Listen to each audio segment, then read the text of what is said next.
El problema, entre comillas, el problema con nuestro Dios es que es invisible.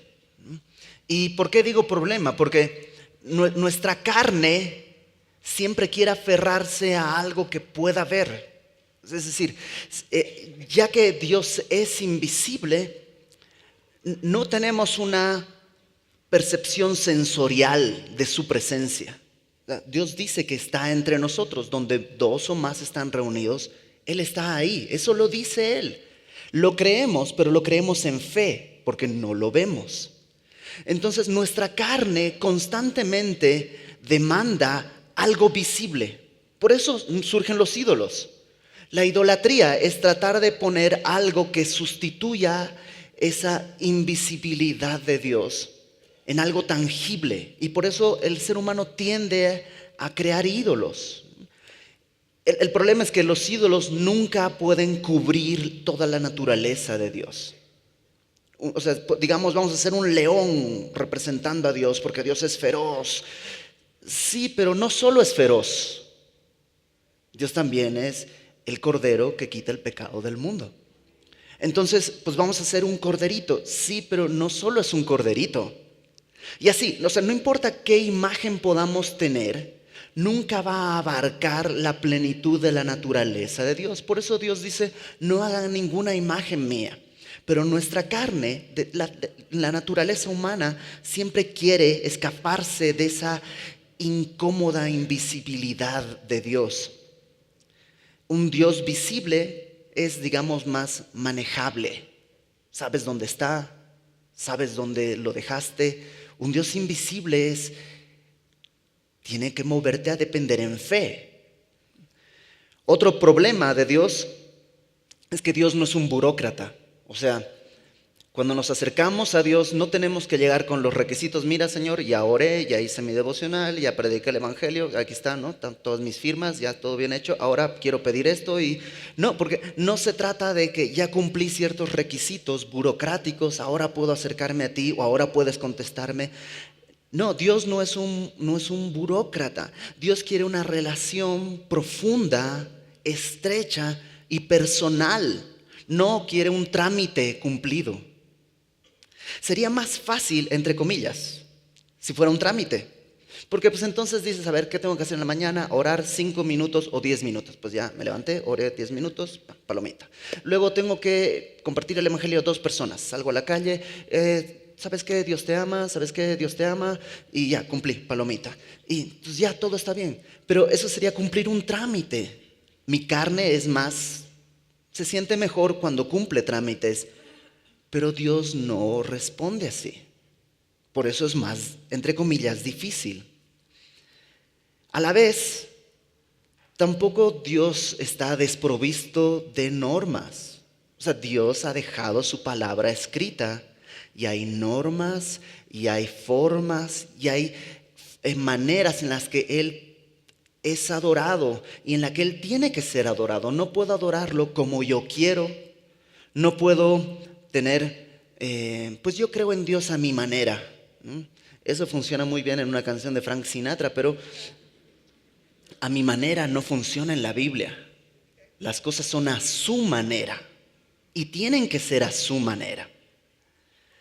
Entonces, si te das cuenta, de cada lugar que nuestra carne quiere aferrarse, es donde Dios dice, no estoy ahí. ¿Por qué?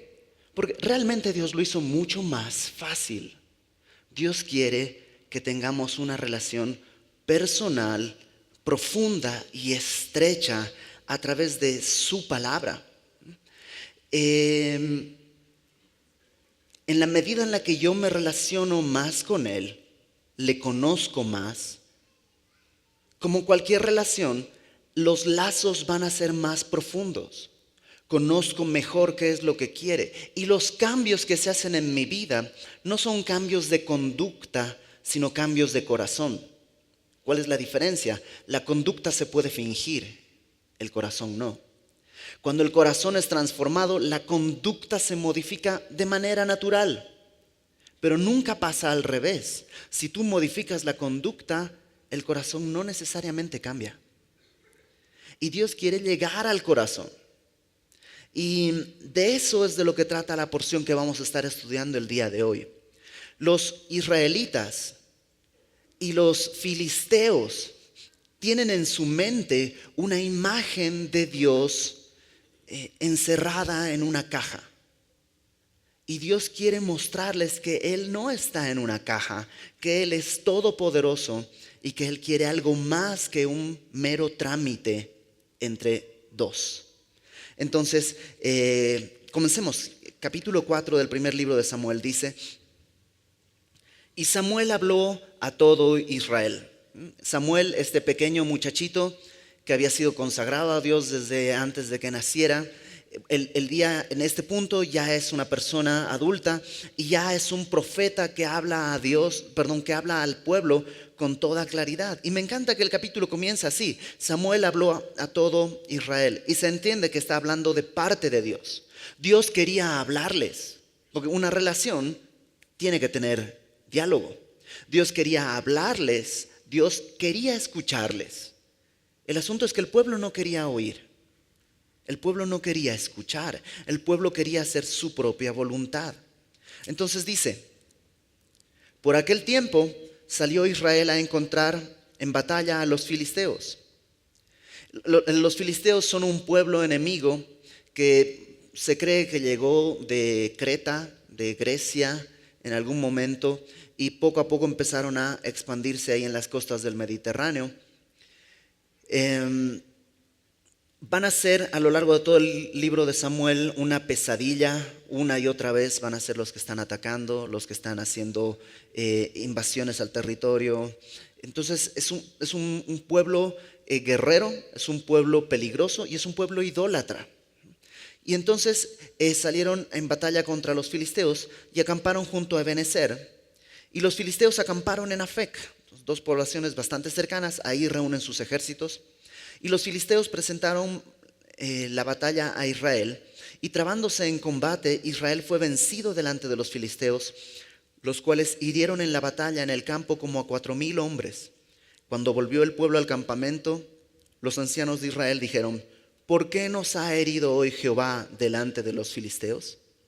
Es interesante, el capítulo comenzó diciendo que Samuel hablaba, pero ellos no estaban buscando a Dios, salieron a pelear. Los derrotaron, 4,000 hombres murieron. Y cuando regresan, ¿qué es lo que dicen? Dios, ¿por qué nos haces esto? Se parece mucho a nosotros, ¿no? Tomamos nuestras decisiones, hacemos lo que mejor queremos, hacemos nuestro propio deseo, no consideramos a Dios. Y cuando vienen las consecuencias: Dios, ¿por qué permites esto? ¿Por qué a mí? Y casi le están echando la culpa a Dios. Y entonces su solución es igual de carnal. Fíjate cuál es su solución: traigamos a nosotros de Silo es una población, de Silo traigamos el arca del pacto de Jehová. El arca del pacto era esta especie de caja que tenía 1,20 m de largo y 70 centímetros de alto y 70 centímetros de ancho, más o menos. En esta caja tenía una tapa que se llamaba el propiciatorio. Esta caja estaba dentro del lugar santísimo. El tabernáculo tenía 2 secciones: el lugar santo, donde podían entrar los sacerdotes, y el lugar santísimo, donde solo podía entrar el sumo sacerdote una vez al año para rociar sangre ahí en la tapa, en el propiciatorio, para el perdón del pecado del pueblo, de todo el pueblo, por 1 año. En esta tapa, en el propiciatorio, dice una y otra vez en la palabra que ahí se revelaba la presencia de Dios, que Moisés hablaba con Dios, ahí se manifestaba en la tapa. Había unos querubines. De hecho, algunas versiones traducen ciertos pasajes como que la tapa era el trono de Dios, donde Dios se sentaba para hablar con Moisés. Representaba eso, la presencia de Dios. No era Dios. El arca no era Dios. Representaba la presencia, el lugar donde Dios quería revelarse. Y obviamente todo eso es una figura de Cristo. Porque Cristo es en quien Dios se va a manifestar a todos nosotros. En Él, en Cristo, en su sangre es que nosotros encontramos el perdón de pecados, etcétera, etcétera. Tú puedes escuchar las conferencias que tuvimos hace un par de años en Éxodo, cuando vimos todos los elementos del tabernáculo, donde está todo el simbolismo que se encierra. Bueno, los israelitas dijeron, pues ¿sabes qué? Traigamos el arca. Si ahí está Dios, ahí se sienta a hablar, traigámosla. Es sagrado, debe tener algún tipo de poder, traigamos el arca, para que viniendo entre nosotros nos salve de la mano de nuestros enemigos. Piensan que el arca los puede salvar. El arca es madera y oro y manchas de sangre. El arca no es Dios, pero ellos están creyendo que el arca puede hacer algo a favor suyo. Y envió el pueblo a Silo y trajeron de allá el arca del pacto de Jehová de los ejércitos que moraba entre los querubines. Y los dos hijos de Elí, Ofni y Finés, estaban allí con el arca del pacto de Dios. ¿Y quién trae el arca? Pues Ofni y Finés, que no sé si recuerdas, la semana pasada estos dos personajes eran unos fichitas, ¿no? Inmorales, impíos. El día de hoy diríamos absolutamente ateos, aunque eran sacerdotes, no tenían temor de Dios, no conocían a Dios, no les interesaba a Dios, les interesaba servirse, aprovecharse de ese cargo que tenían en vez de servir a Dios.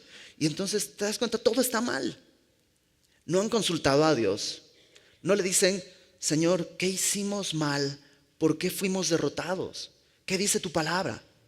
Y hubieran buscado en la palabra y había razones por las cuales Dios decía, no voy a ir contigo a la batalla. Si hay esto y esto y esto en ti, si hay idolatría, si hay pecado, yo no voy a ir contigo en la batalla.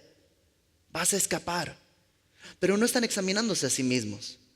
Ellos ven las circunstancias y dicen, aquí el problema es que nos faltó algo, el arca.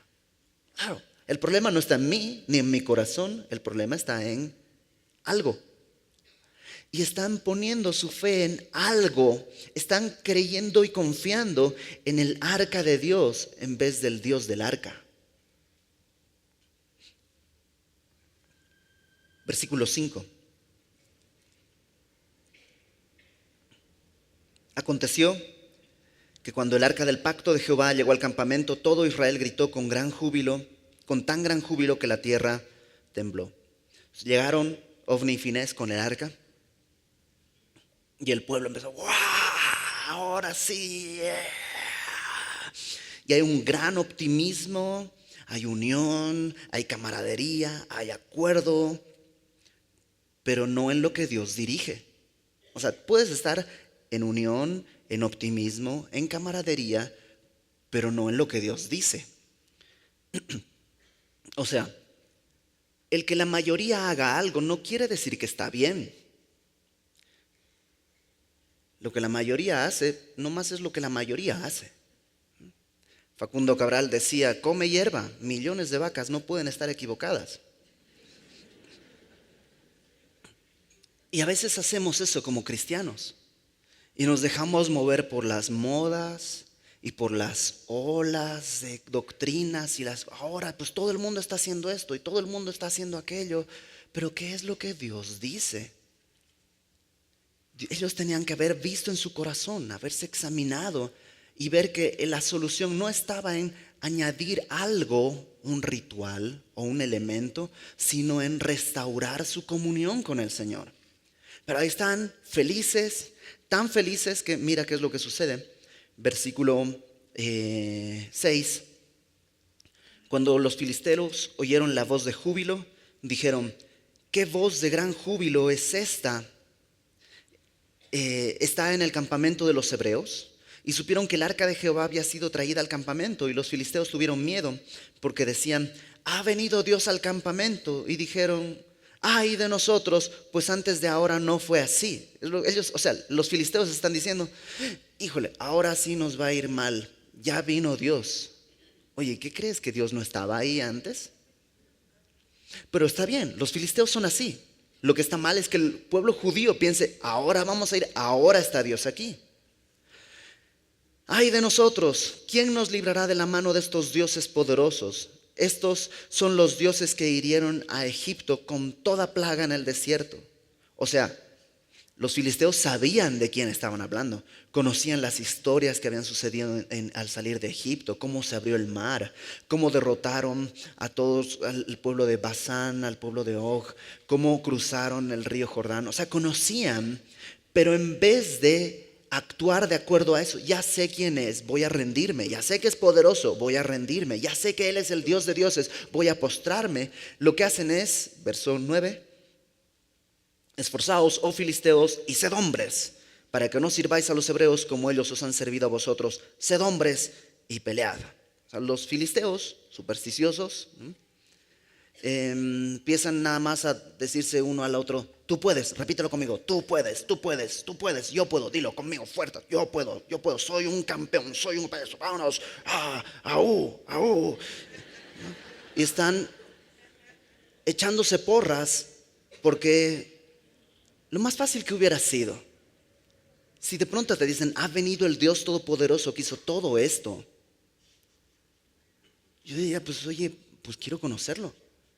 O sea, si ese es el Dios verdadero, el Dios Todopoderoso, ¿qué tengo que hacer para yo estar entre los suyos? En vez de empoderarme a mí y ahora yo conmigo mismo y todas mis fuerzas voy a salir a pelear. Lo triste es que los israelitas están igual que los filisteos. Los israelitas están exactamente igual que los filisteos. Supersticiosos, confiando en el arca en vez de Dios. Pensando que ahora, con este nuevo poder, como si tomaran una poción mágica, ahora los vamos a derrotar. Pero la historia es muy distinta. Dice verso 10: pelearon pues los filisteos e Israel fue vencido. Y huyeron cada cual a sus tiendas, y fue hecha muy grande mortandad, pues cayeron de Israel 30,000 hombres de a pie. Antes habían caído 4,000, ahora 30,000. Y no solo eso, el arca de Dios fue tomada, y muertos los dos hijos de Elí, Ofni y Finees. O sea, fue peor traer el arca. Perdieron más hombres, perdieron el arca y perdieron a los sacerdotes. Ahora, ojo, no es el valor de los filisteos, no es su coraje, no es que sí, para que veas, ¿no? Ellos dijeron sí podemos y sí pudieron. No, es Dios que quiere enseñarle una lección a su pueblo y quiere enseñarle una lección al pueblo filisteo. Dios tiene el control, Dios está llevando todo esto de acuerdo a su propósito. Tuvieron fe, los judíos tuvieron fe en el arca de Dios, no en el Dios del arca, y perdieron todo. Dice en el verso 12: corriendo de la batalla un hombre de Benjamín llegó el mismo día a Silo, a donde estaba el arca originalmente, rotos sus vestidos y tierra sobre su cabeza. Esto es una señal de luto. Y cuando llegó, he aquí que Elí estaba sentado en una silla, vigilando junto al camino, porque su corazón estaba temblando por causa del arca de Dios. O sea, Elí, el sumo sacerdote, sabía que sus hijos habían entrado al lugar santísimo, que no tenían que entrar, habían tomado el arca, que no tenían que tomar, y se la habían llevado cuando no tenían que llevársela. Elí lo sabía y por eso está: híjole, ¿qué habrá pasado con el arca? ¿Qué habrá pasado con el arca? Pero obvio, ya lo vimos la semana pasada, hacía mucho que los hijos de Elí no lo respetaban, ni le hacían caso, ni les interesaba lo que su papá podía decir. Ojalá en vez de temer tanto perder el arca, Elí hubiera temido la gloria de Dios y hubiera educado a sus hijos y hubiera hecho lo necesario hacía 10 años y no acá. Aquí simplemente están cosechando lo que han sembrado. Entonces dice en el verso 13: llegando pues aquel hombre a la ciudad y dadas las nuevas, toda la ciudad gritó. Cuando Elí oyó el estruendo de la gritería, dijo: ¿qué estruendo de alboroto es este? Y aquel hombre vino a prisa y dio las nuevas a Elí. Era ya Elí de edad de 98 años, y sus ojos habían oscurecido de modo que no podía ver. Dijo pues aquel hombre a Elí: yo vengo de la batalla, he escapado hoy del combate. Y Elí dijo: ¿qué ha acontecido, hijo mío? Fíjate las noticias. El mensajero respondió diciendo: número 1, Israel huyó delante de los filisteos, fuimos derrotados. Número 2, también fue hecha gran mortandad en el pueblo. O sea, hubo ¿cuántos dijimos? 30,000 hombres muertos. Número 3, también tus 2 hijos, Ofni y Finés, fueron muertos. Esto implica que siendo Elí de 98 años ya no puede tener hijos. Él va a morir, sus hijos están muertos. El linaje sacerdotal, o sea, de los 2 hijos tenía que levantarse el sumo sacerdote, ya no está. Dios tiene que ahora tomar de otra familia de Leví, otra familia de Aarón, para ponerlo como sumo sacerdote. ¿Qué es lo que Dios había prometido hacer como juicio a la casa de Elí? Y cuando recuerdas eso, a lo mejor dices, pues entonces a lo mejor no fue buena idea traer a Elí a Ofni y a Finés con el arca. Si Dios había ya mandado un juicio sobre esa familia, ¿por qué los vamos a traer al campo de batalla? Pero nadie estaba pensando lo correcto. Todos estaban pensando en que vamos a ganar con el arca. Y al final, el último reporte es, el arca de Dios ha sido capturada, ha sido tomada. Y aconteció que cuando él hizo mención del arca de Dios, Elí cayó hacia atrás de la silla al lado de la puerta. Tal vez le dio una especie de ataque cardíaco o algo así, pero no murió de eso, sino que al caer, dice, se desnucó y murió, porque era hombre viejo y pesado y había juzgado a Israel 40 años, ¿no? Y esto de que era pesado, fíjate en el capítulo 2, versículo 29, Dios está diciendo, ¿por qué habéis hollado mis sacrificios y mis ofrendas? Le está hablando a Elí. Habéis pisoteado mis sacrificios y mis ofrendas que yo mandé ofrecer en el tabernáculo. Has honrado a tus hijos más que a mí, engordándoos de lo principal de todas las ofrendas de mi pueblo Israel. Eso es lo que hacía. Se comían todas las ofrendas y comían y pues, sí, engordó. Y no sé si paradójicamente o curiosamente es eso lo que al caer todo su peso cae sobre sí mismo y lo desnuca y muere. Había juzgado a Israel 40 años. Verso 19.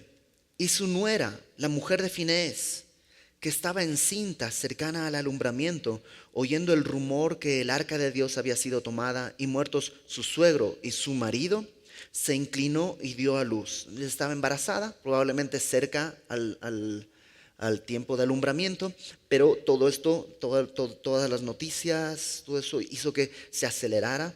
Entonces da a luz, le sobrevinieron sus dolores de repente. Y al tiempo que moría, o sea, ella va a morir dando a luz, le decían las que estaban junto a ella, no tengas temor porque has dado a luz un hijo. Básicamente lo que le están diciendo es, tu linaje, o sea, sí, murió tu esposo, pero tu apellido, digámoslo así, no se va a perder porque ha nacido un varón. Entonces, ten fe, tu linaje todavía continúa, aunque haya muerto tu esposo y aunque mueras tú, tu linaje continúa.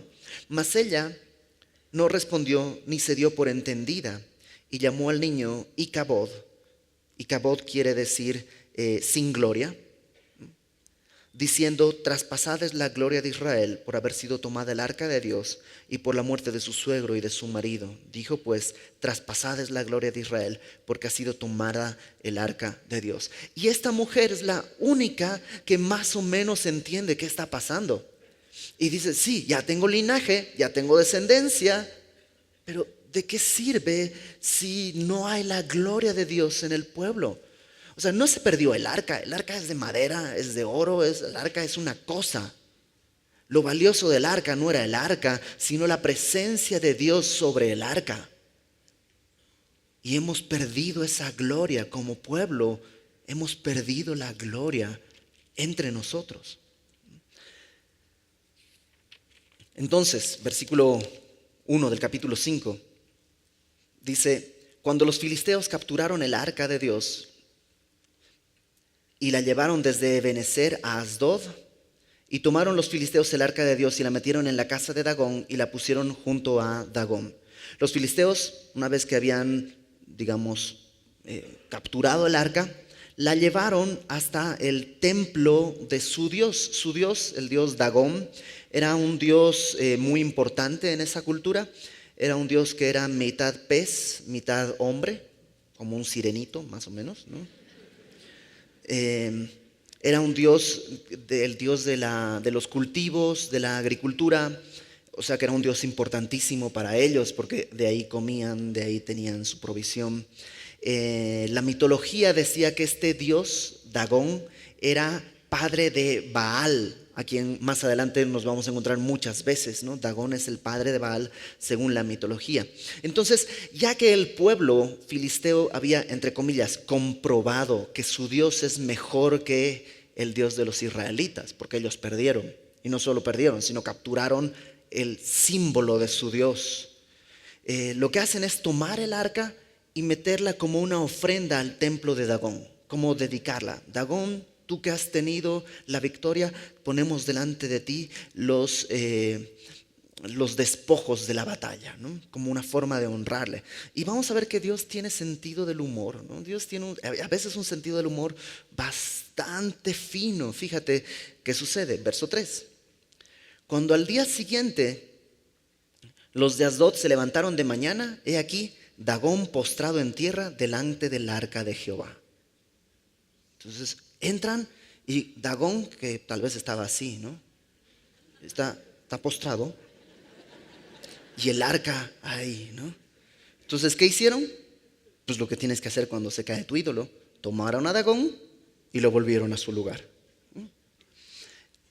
Ojo, Dios no es el arca. O sea, Dios no está diciendo se tienen que postrar ante el arca, pero está diciendo, ok, ¿quieren que se los explique con figuritas? Dagón no es nada, un ídolo no es nada. Un ídolo es un pedazo ahí de mármol o de plástico, de lo que sea, no es nada. Pero ¿quieren que se los explique con figuritas? Ok, este es el arca y este es Dagón. Y Dagón está postrado delante del arca. Es curioso, ¿no? Porque el vencedor está postrado delante del derrotado. Se supone que Dios fue derrotado, pero el vencedor está postrado delante del derrotado, porque esa es la realidad, ¿no? Y pues Dagón no puede subirse a su pedestal otra vez. De hecho, ni siquiera en la noche pudo decir, me caigo, me caigo, me caigo. O sea, tiene boca, pero no habla. Tiene ojos, pero no ve. Eso es lo que enseña la palabra en el Salmo 115. Y lo tienen que poner en su lugar. Y los filisteos a lo mejor pensaron, pues, una desafortunada casualidad. A lo mejor tembló anoche y ya. Entonces, verso 4. Y vas a ver cómo Dios sigue siendo, incluso yo diría, amable con los filisteos, tratando de explicarles, de enseñarles, de mostrarles, porque podía haber hecho simplemente que cayera un rayo y los despedazara a todos, pero Dios quiere mostrarles. Dice, volviéndose a levantar de mañana al día siguiente, he aquí que Dagón había caído postrado en tierra delante del arca de Jehová, otra vez. Y la cabeza de Dagón y las 2 palmas de sus manos estaban cortadas sobre el umbral, habiéndole quedado a Dagón el tronco solamente. Por esta causa, los sacerdotes de Dagón y todos los que entran al templo de Dagón no pisan el umbral de Dagón y en Asdod hasta hoy. Al día siguiente pasa lo mismo, pero ahora el ídolo ya no solo está postrado, sino que está sin manos y sin cabeza, lo cual es bastante simbólico, ¿no? En aquella época, cuando un rey derrotaba a otro, era bastante común que le cortaran la cabeza y la exhibieran como símbolo de que el anterior gobierno ya no tiene poder, no hay cabeza en ese gobierno. Y el quitar las manos implicaba ya no tiene poder para hacer nada. Y Dios hace eso. Dios le corta las manos a Dagón, le quita la cabeza diciendo no tiene poder, no tiene autoridad. Y los filisteos, en vez de reflexionar y decir, caramba, 2 veces ya no es coincidencia, aquí ya hay algo que deberíamos prestar atención, lo que hacen es decir, la mano de Dagón tocó el umbral, entonces ahora el umbral es sagrado. Entonces cuando entres al templo hay que brincar para no pisar la parte donde estuvo las palmas de Dagón. Y siguen atorados en su misma religión, siguen atorados en su misma superstición, a pesar de que Dios les está mostrando, no pueden contra mí. Yo no soy una caja, Fíjate, curioso, las manos de Dagón fueron cortadas. Pero fíjate el verso 6. Se agravó la mano de Jehová sobre los de Asdod y los destruyó y los hirió con tumores en Asdod y en todo su territorio. Dios está diciéndoles, a mí nadie me corta las manos. Yo soy todopoderoso. No es que Dios tiene manos literalmente, pero es un antropomorfismo, es una descripción atribuyéndole alguna forma humana a Dios para que podamos entender algún concepto. Y lo que dice es que en el versículo 6, cuando dice los destruyó, la palabra destruyó ahí habla de hacer desierto o asolar y tiene que ver con agricultura. O sea, lo que sucedió es que los cultivos probablemente todos se perdieron y no solo eso, sino que dice los hirió con tumores. ¿Qué tipo de tumores serán? Algunos estudiosos de la Biblia creen que es una peste bubónica. La peste bubónica es una infección que produce una especie de hinchazones como de tumores en distintas partes del cuerpo y es transmitida por roedores, por ratones. Y tiene que ver porque más adelante vamos a ver que hay ratones envueltos en todo esto. Entonces puede ser que sea peste bubónica lo que le dio a todo el pueblo. Algunas otras versiones lo traducen como hemorroides también. Y pues lo importante es que Dios no es algo que sucedió, es Dios quien está trayendo este juicio sobre el pueblo, otra vez, con misericordia, porque pudo haberlos destruido. Pero Dios está trayendo esto para despertarlos y para que vean. Verso 7. Y viendo esto los de Asdod dijeron, no quede con nosotros el arca de Dios de Israel, porque su mano es dura sobre nosotros y sobre nuestro Dios Dagón. Y los filisteos lo que dicen es, aquí hay un problema. El problema es el arca. Y otra vez, ¿no puedes voltear a ver que hay un problema en ti? No, no pueden. De hecho, dicen, tenemos que deshacernos del arca porque pues, hasta la está pasando mal nuestro Dios. Tenemos que defenderlo. Ya cuando tienes que defender a tu Dios, a lo mejor tienes que cambiar de Dios. Pues verso 8. Convocaron pues a todos los príncipes de los filisteos y les dijeron, ¿qué haremos del arca de Dios de Israel? Y ellos respondieron, pásese el arca del Dios de Israel a Gat. Y pasaron allá el arca del Dios de Israel. A lo mejor el propósito era, pues vamos a cambiar de pueblo. A lo mejor esta es una coincidencia. Vino la peste porque pues pasó. Ha pasado antes, va a seguir pasando. Entonces la cambiaron a Gat. Verso 9. Y aconteció que cuando la habían pasado, la mano de Jehová estuvo contra la ciudad con gran quebrantamiento y afligió a aquellos hombres de aquella ciudad, desde el chico hasta el grande, y se llenaron de tumores. Sucedió exactamente lo mismo. Cualquier persona con 2 dedos de frente podría haber dicho otra vez, esto no es coincidencia. Pero ellos dicen, ¿qué hacemos? Entonces enviaron el arca de Dios a Ecrón. Y cuando el arca de Dios vino a Ecrón, los ecronitas dieron voces diciendo, han pasado a nosotros el arca del Dios de Israel para matarnos a nosotros y a nuestro pueblo. Y enviaron y reunieron a todos los príncipes de los filisteos diciendo, enviad el arca del Dios de Israel, vuélvase a su lugar y no nos mate a nosotros ni a nuestro pueblo. Porque había consternación de muerte en toda la ciudad y la mano de Dios se había agravado allí.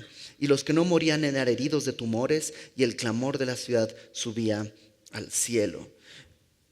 El arca es como la papa caliente, ¿no? Se va, pum, de un lado, pum, al otro, pum, al otro. Ahora, tienen temor de los tumores, tienen temor de morir, tienen temor del arca, pero no tienen temor de Dios. ¿Y cuánto nos parecemos nosotros a veces? Cuando de pronto Dios nos mueve, nos lleva a distintas circunstancias en las que está disciplinando algún área de nuestra vida. En vez de temer a Dios, tememos lo que pueda suceder. Si viene una enfermedad, no, temo morir, pero ¿no temes que pasaría un segundo después de eso? ¿No te mueve a buscar a Dios y arrepentirte? ¿Cuánta gente en vez de eso corre alejándose del Señor o lo trata de apartar. No quiero saber nada, Dios, mira lo que me está haciendo, no quiero saber nada de Dios. Oye, y no sería, si lo ves que es tan poderoso como para afligirte de esa manera, ¿no crees que postrándote delante de Él, a lo mejor encontrarías una mejor respuesta?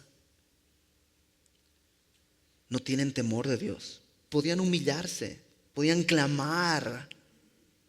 O sea, ¿cuántos pueblos, además del pueblo judío, tendrían el privilegio de tener el arca de Dios en su territorio? El lugar donde Dios había manifestado su gloria. Y lo que hacen es querer deshacerse. ¿Por qué? Porque cuando mi voluntad está contra la voluntad de Dios y quiero que Él se sujete a mi voluntad, van a haber los problemas. Cuando soy yo quien muere, quien cede, quien pierde, realmente soy quien vive, quien gana y quien tiene. Porque es mejor su voluntad que mi voluntad. Siempre es mejor su voluntad que mi voluntad. Capítulo 6. Estuvo el arca de Jehová en tierra de los filisteos 7 meses. Todo esto sucedió en un transcurso de 7 meses. Entonces los filisteos, llamando a los sacerdotes y adivinos, sacerdotes de su religión, no sacerdotes de Israel, le preguntaron, ¿qué haremos del arca de Jehová? El problema es el arca. En todo este tiempo el problema es el arca. No hay arrepentimiento, no hay deseo, no hay temor de Dios. El problema es, ¿qué hacemos con el arca? Hacednos saber de qué manera hemos de volver a enviar a su lugar. Y ellos dijeron, los sacerdotes dijeron, si enviáis el arca de Dios de Israel, no la enviéis vacía, sino pagadle la expiación. Entonces seréis sanos y conoceréis por qué no se apartó de vosotros su mano. Los sacerdotes dicen, han deshonrado el arca. Entonces tienen que pagar la deshonra. Pero en todo esto no hay arrepentimiento. No hay un deseo de someterse a Dios. No más que yo no me meto contigo, Dios, y tú no te metes conmigo. Pero ese razonamiento tiene una falla. Yo le puedo decir a Dios, yo no me meto contigo, tú no te metas conmigo. Pero la falla está en que todo le pertenece, incluido el aire que es suyo y que yo estoy tomando por gracia suya. La vida es suya. La eternidad es suya. No hay forma en la que yo pueda decirle no te metas conmigo porque yo estoy aquí. Y lo que quieren es esta, digamos, separación diplomática. Dios, tú te vas con tu pueblo, nosotros nos quedamos con nuestros dioses que ya comprobamos que son chafas, que ya comprobamos que no sirven, que ya comprobamos que no funcionan, pero de todos modos a mi carne le ayuda más. La presencia de Dios estorba mis planes. Entonces dicen, pues tienen que hacer una expiación. Y dijeron, ¿qué será la expiación que pagaremos? Entonces respondieron los sacerdotes, conforme al número de los príncipes de los filisteos, 5 tumores de oro y 5 ratones de oro, porque una misma plaga ha afligido a todos vosotros y a vuestros príncipes. Haréis pues figuras de vuestros tumores y de vuestros ratones que destruyen la tierra, y daréis gloria al Dios de Israel. Quizá aliviará su mano de sobre vosotros y sobre vuestros dioses y sobre vuestra tierra. Entonces, pues, ¿cuál fue el síntoma? Pues tuvimos muchos tumores. ¿Y qué más pasó? Pues nos llenamos de ratones. Pues ahí está. Hagan unos tumores de oro y hagan unos ratones de oro. 5, uno por cada ciudad de las ciudades importantes, los reyes y todo esto. Y eso va a ser el pago para que Dios deje en paz la tierra, deje en paz al pueblo y también, como no, deje en paz a nuestros dioses pobrecitos que también le están pasando mal por esto. ¿Por qué endurecéis vuestro corazón como los egipcios? Y Faraón endurecieron su corazón. Después que los había tratado así, ¿no los dejaron ir y se fueron? También ellos conocen lo que Dios había hecho con Egipto, pero nada de eso los mueve al arrepentimiento, nada de eso los mueve a decirle, Señor, ya entendí que tú eres poderoso y yo no, que yo tengo que sujetarme a tus planes y no tú a los míos. Nada los mueve a eso. Y entonces verso 7 elaboran todo un plan porque todavía están pensando, oye, pero ¿no será coincidencia que haya caído Dagón 2 veces, que se le hayan cortado las manos, la cabeza, que nos hayamos llenado de tumores en todos los pueblos donde llevamos el arca, que hayan llegado ratones en todos los pueblos donde... ¿No será nomás coincidencia? Fíjate su plan. Haced pues ahora un carro nuevo, tomad luego 2 vacas que críen, a las cuales no haya sido puesto yugo, y uncid las vacas al carro, y haced volver sus becerros de detrás de ellas a casa. Tomaréis luego el arca de Jehová y la pondréis sobre el carro, y las joyas de oro que le habéis de pagar en ofrenda por la culpa las pondréis en una caja al lado de ella, y la dejaréis que se vaya. Y observaréis, si sube por el camino de su tierra a Bet-Semes ya es territorio judío. Entonces dicen, si la carreta se va y llega bien así todo derechito hasta Bet-Semes, Él nos ha hecho este mal tan grande. Y si no, sabremos que no es su mano la que nos ha herido, sino que esto ocurrió, pues nomás ocurrió, por accidente. Su plan es bastante macabro. O sea, para empezar dice, tomen unas vacas que críen y que nunca hayan recibido yugo. O sea, son vacas que no están acostumbradas a cargar. Entonces, es una vaca que de pronto, así nomás de la nada, ¡pum!, le van a poner, 2 vacas les van a poner el yugo. Entonces, lo lógico es que una vaca, cuando recién le pones el yugo, no esté cómoda y más bien se quiera sacar eso. No solo eso, están criando terneritos. Y a los terneritos tú te los llevas a la casa. Entonces, la vaca, lo lógico es que quiera seguir a su ternero. Tiene que darle leche, tiene que estar ahí. Entonces ponen ahí el arca y otra caja con las figuras de oro. Y dicen, suéltenlas. Si se va directito, derechito a Bet-Semes, es Dios. Si no, entonces pues recuperamos el arca, recuperamos las vacas, recuperamos las figuras de oro, y fue toda una coincidencia. Pero, verso 13. Los de Bet-Semes segaban el trigo en el valle, y alzando los ojos vieron el arca y se regocijaron cuando la vieron. O sea, la mano de Jehová tomó las vacas y las fue guiando directito hasta donde tenían que ir. Imagínate los de Bet-Semes que están ahí y de pronto ven unas vacas solas con un carro atrás y de pronto dicen, ¿es el arca? Es el arca. Y permíteme decirlo así, o sea, volvió sola. No hay que ir a traerla, no hay que rescatar a Dios de su prisión. No, hay que ir a recuperar el arca porque no podemos dejar. No, Dios puede defenderse. Él no fue capturado. Él está tratando de enseñarle a su pueblo algo. Él está tratando de enseñarle a los filisteos algo. Y entonces regresa, verso 14. Y el carro vino al campo de Josué en Bet-Semes y paró allí donde había una gran piedra. Y ellos cortaron la madera del carro y ofrecieron las vacas en holocausto a Jehová. Y los levitas bajaron el arca de Jehová y la caja que estaba junto a ella, en la cual estaban las joyas de oro, y las pusieron sobre aquella gran piedra. Y los hombres de Bet-Semes sacrificaron holocaustos y dedicaron sacrificios a Jehová en aquel día. Esto es muy interesante porque Dios acepta estos sacrificios.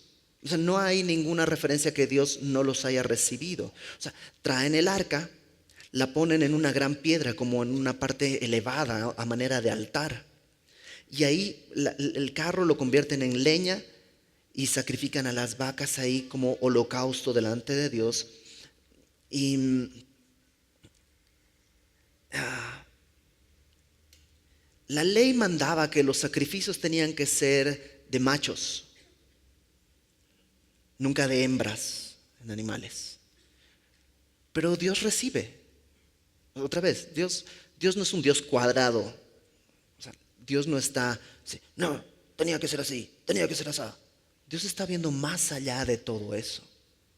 Y Dios recibe el holocausto que no está hecho en Silo, donde tendría que haber sido, sino en Bet-Semes. Recibe que sean vacas, no toros. Recibe que se ofrenden todo otro tipo de cosas ahí porque están celebrando que la gloria de Dios ha regresado al pueblo. Y Dios, digamos, permite eso. Pero, Dios también quiere mostrarles que hay un límite y que no puedes hacer lo que quieres. Porque el arca no tenía que estar expuesta en un altar. El arca tenía que estar cubierta y en el lugar santísimo. De hecho, cuando en el desierto desarmaban el tabernáculo para poder moverse, lo primero que hacían los levitas era cubrir el arca para que nadie muriera. Luego desarmaban todo, cargaban todo, armaban el tabernáculo en el nuevo lugar, entraban con el arca, descubrían el arca y la ponían. Porque no es un monumento para exhibir. Dios no es así. Sería más fácil para nosotros. ¿Dónde está Dios? Ahí está. Oh, qué maravilloso. Pero es que eso es carnal. Entonces ellos ponen ahí un altar, ponen al lado del arca la caja de la otra ofrenda, como si pudieran compartir altar. Estos tumores y estos ratones, como si pudieran compartir, como si hubiera algo en común. Pero todo esto lo hacen a lo mejor por ignorancia. Y Dios espera. Y Dios recibe. Y Dios tolera, digámoslo así. Versículo 16. Cuando vieron esto, los 5 príncipes de los filisteos, que se entiende que habían estado detrás del carro ahí, viendo, esperando, persiguiendo a ver qué pasaba, volvieron a Ecrón el mismo día. Estos fueron los tumores de oro que pagaron los filisteos en expiación a Jehová. Por Asdod 1, por Gaza 1, por Ascalón 1, por Gat 1 y por Ecrón 1. Los ratones de oro fueron conforme al número de todas las ciudades de los filisteos pertenecientes a los 5 príncipes, así las ciudades fortificadas como las aldeas sin muro. La gran piedra sobre la cual pusieron el arca de Jehová está en el campo de Josué de Bet-Semes hasta hoy. Entonces, cuando se escribió esto, era un lugar real, físico, al que podías ir a ver, y ahí estaba la evidencia. No es un mito, algo que sucedió en, quién sabe, en el reino de no sé dónde. No, era un lugar específico, ahí estaba el lugar, había testimonios del lugar, etcétera, etcétera.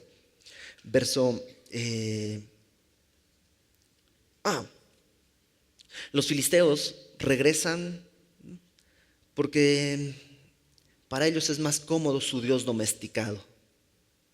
Un Dios que les obedece a ellos, un Dios que se sujeta a ellos. Y pierden esta gran oportunidad porque Dios los visitó. Dios los visitó. Les habló con figuritas para que pudieran entender y perdieron la oportunidad. Verso 19. Entonces Dios hizo morir a los hombres de Bet-Semes, porque habían mirado dentro del arca de Jehová. Hizo morir del pueblo a 50,070 hombres. Y lloró el pueblo porque Jehová lo había herido con tan gran mortandad. ¿Qué pasó? Pues que estando el arca ahí expuesta, hubo algunos curiosos que fueron a ver qué había adentro. Fueron ahí a ver qué es lo que había. A lo mejor será que están las cosas, o sea, sea lo que sea. Fueron y trataron de mirar. Pero Dios entonces dice, no. Hay una forma en la que las cosas tienen que hacerse. Pero dicen, pues ellos ¿cómo podían saberlo? Pues Bet-Semes era una ciudad de levitas. No sé si recuerdas en Josué cómo se distribuyen distintas ciudades de refugio, que eran ciudades donde habitaban los levitas. Ahí había gente que sabía lo que había que hacer y lo que no había que hacer con el arca. A pesar de eso, muchos mueren. Ahora, esto de 50,070 hombres, realmente es poco probable que haya tal cantidad de gente en Bet-Semes, en un pueblito tan chiquitito. 50,070 hombres es demasiado. Entonces hay 3 opciones. Uno, que sí hubiera 50,070 hombres, ¿no? Aunque fuese improbable, que hubiera así. Número 2, algunos eruditos piensan que pudo ser un error de un escriba que añadió 50,000 por error. y que en realidad está hablando de 70 hombres. De hecho, la Septuaginta, por ejemplo, es la versión del Antiguo Testamento traducido al griego unos 400 años antes de Cristo. En la Septuaginta dice 70 hombres murieron. Y así muchas otras versiones traducen 70 hombres murieron. Y el 50,000 parecería que fuese un error. Y otros piensan que a lo mejor lo que está diciendo es más que 50,000, sino 5 de cada 1,000 murieron. Entonces en total fueron 70, habría alrededor de 14,000 personas en el pueblo, lo cual es un número bastante más chico. Sea como sea, hubo gente que quiso ver, murió, y entonces otra vez viene el problema. ¿Qué hacemos con el arca? Dice en el verso 20, dijeron los de Bet-Semes, ¿quién podrá estar delante de Jehová, el Dios Santo? ¿A quién subirá desde nosotros? Y enviaron mensajeros a los habitantes de Kiriat Jearim, otra población judía, diciendo, los filisteos han devuelto el arca de Jehová, descended pues y llevadla a vosotros. Vinieron los de Kiriat Jearim y llevaron el arca de Jehová y la pusieron en casa de Abinadab, situada en el collado, y santificaron a Eleazar su hijo para que guardase el arca de Jehová. Y los de Kiriat Jearim aquí hacen algo que ya es coherente. Evidentemente, este Eleazar venía de familia de sacerdotes, porque si no hubiera muerto al simplemente estar en presencia de esto. Pero lo consagran, lo santifican, y él entonces va a hacer las cosas como tienen que hacerse. Y el arca va a estar ahí muchos años. O sea, después de tanta cosa, digamos, si Dios fuera como uno de nosotros, hubiera dicho, me voy. Pero Dios se queda, y se queda con su pueblo, y se queda con ellos, a pesar de que va a faltar mucho tiempo hasta que se acuerden de que había un arca. Dice en el verso 2, en el capítulo 7, desde el día que llegó el arca a Kiriat Jearim pasaron muchos días, 20 años, y toda la casa de Israel lamentaba en pos de Jehová. 20 años es mucho, pero 20 años pasaron entre el versículo 1 del capítulo 7 y el versículo 3 del capítulo 7. O sea, son 20 años hasta que Samuel va a hacer lo que va a decir más adelante. Pero el arca estuvo ahí, olvidada en Kiriat Jearim, casi 100 años, poquito menos de 100 años, abandonada. ¿Te imaginas la presencia de Dios en el pueblo y se olvidaron? Se olvidaron de la presencia de Dios en el pueblo.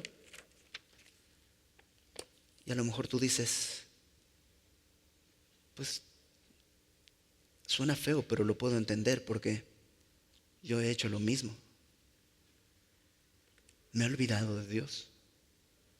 Hubo un momento en que Dios me vio, se agachó, me recogió, me dio sus bendiciones, me dio sus promesas, me dio su palabra, me dio su espíritu. Pero tiene 20 días o 20 meses o 20 años que la verdad no lo considero en mi vida. Que la verdad me he olvidado. Que vivo decidiendo mi vida como quiera, de acuerdo a mi propia sabiduría, de acuerdo a lo que yo creo, de acuerdo a lo que yo quiero. Y a lo mejor has tratado a Jesús como ellos trataron el arca, como un amuleto. Cuando vas a pedir empleo, ay, Jesús, acompáñame. Cuando hay algún enfermo en la familia, ay, Jesús, por favor, ahí te encargo, ayúdanos. Y estás queriendo en la batalla nomás tener un elemento para que te haga ganar la batalla, en vez de establecer una relación profunda, estrecha y personal con nuestro Creador, que se agachó, se humilló haciéndose hombre, que caminó entre nosotros, que fue tentado en todo, pero sin pecado, para poder comprendernos y para que nosotros podamos acercarnos a Él. Y hemos cambiado, a lo mejor muchos de nosotros, esta relación sana, gloriosa, por una superstición piadosa, entre comillas, mi Biblia para que me vaya bien. Incluso, pues voy a orar para que me vaya bien. Pero se trata todo de mí. Quiero un Dios domesticado. El pueblo trató de encerrar a Dios en una caja y decir, ahí está Dios, tráiganlo, vamos a ganar con él aquí. Pero Dios no está en una caja. Su gloria, dice la palabra, llena toda la tierra. Pablo dice que en Él nos movemos y vivimos y estamos y somos. A veces hacemos eso, queremos encerrar a Dios en una caja y ponerlo donde queremos bendición y que no se meta donde no queremos que esté. Mira tú, Dios, aquí quiero, en mi trabajo, en mi economía, en esta parte no te metas, aquí. Y lo metemos en una caja como si se pudiera. A veces, cuando las cosas no salen como queremos, le echamos la culpa a Dios. Le echamos la culpa a Dios. ¿Por qué, Dios? En vez de examinarnos, ¿qué es lo que Dios quiere hacer en mi vida? ¿Qué es lo que Dios quiere mostrarme que yo estoy haciendo mal? Y perdemos la oportunidad de soportar la disciplina de Dios y de buscarle y conocerle. Cuando Dios te visita para disciplinarte, no pierdas la oportunidad de ser disciplinado por el Señor. Y cualquier persona que ha vivido eso te lo puede decir. En los tiempos de prueba, en los tiempos de disciplina, logras ver una parte del rostro de Dios que no se puede ver de ninguna otra manera. La gente que ha pasado por tiempos difíciles te lo puede comprobar. Cuando estás así y Dios agrava su mano sobre ti, no quiere destruirte, quiere darte vida porque te estás matando escondido en tu problema.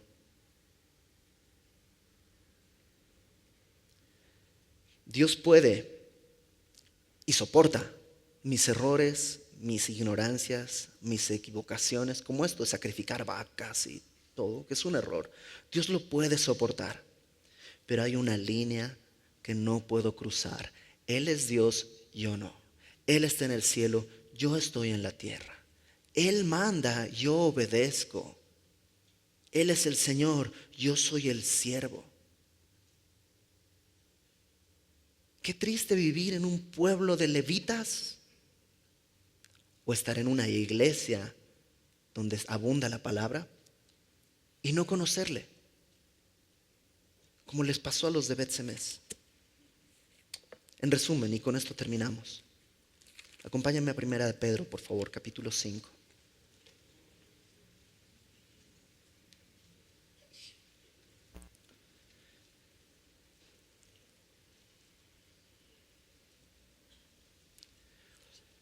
Vimos que el arca se fue de un lado a otro y movían el arca. Y el arca, ¿qué hacemos aquí? Llévenla allá, ¿no? Los judíos empezaron, traigan el arca, lleven el arca, muevan el arca. Y en todo esto nadie se puso a considerar que el arca es el trono de Dios. Por tanto, Él es el rey.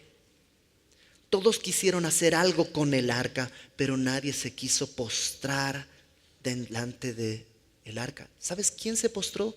Dagón.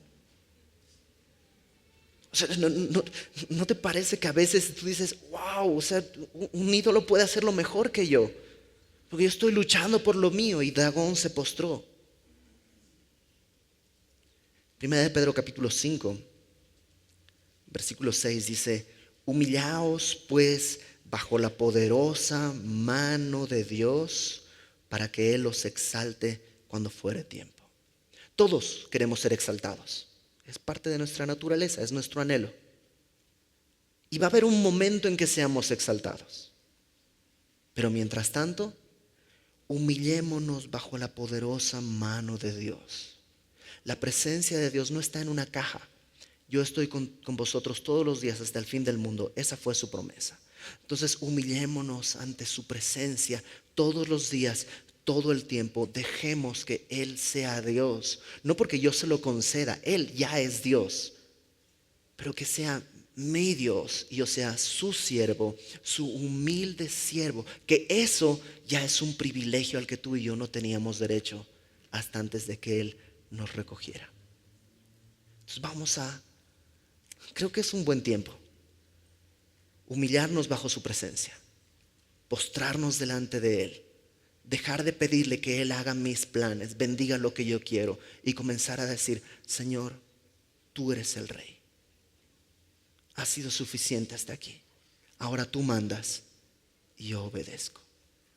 Señor, gracias, porque no mereceríamos ni pronunciar tu nombre, ni conocer tu gloria, ni recibir tu amor.